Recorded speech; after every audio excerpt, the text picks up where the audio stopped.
ቁርአንን በምንቀራ ጊዜ እነዚህን ሶስት የፍጥነት አይነቶች ተግባራዊ እያደረግን መቅራት እንችላለን። የመጀመሪያው ተህቂቅ የምንለው ቁርአንን ረጋ አድርገን ዝግ ባለ ድምጽ ማንበብ ነው። ይህም ደግሞ ለማስተማርና ሌሎች ነገሮች እንጠቀምበታለን። ሁለተኛው ደግሞ ሐድር የምንለው በጣም ፍጥነት ያለው የቂራት አይነት ነው። እንዲሁም ደግሞ በሶስተኛ ደረጃ ከሁለቱ መካከለኛ በሆነ ድምጽ ተድዊር በሚባለው የቂራት አይነት ቁርአንን ማንበብ እንችላለን። እነዚህን ሶስቱንም የፍጥነት አይነቶች ስንጠቀም ተርቲል የሚባለውን ህግ ወይም ደግሞ በስርዓቱ እነዚህን ህግ ሳይጥሱ መዶችን እየሳቡና አግባብ ባለው መልኩ ማንበቡ ተግባራዊ መሆን ያለበት ስርዓት ነው ማለት ነው።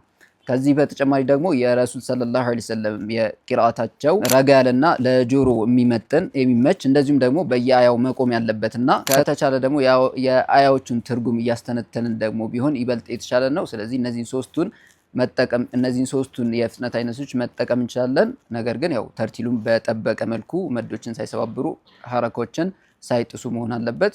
ከዛ በተጨማሪ ደግሞ ይበልጥ ብንጠቀመው ጥሩ የሆነው ደግሞ የረሱልን ሰለላሁ ዐለይሂ ወሰለም ቂራአት በየአያው መቆምና ለጆሮ የሚመጥን በማድረግ ድምጻችንን ለማሳመር ውበት እንዲኖረው ለማድረግ ጥረት ልናደርግ ይገባል።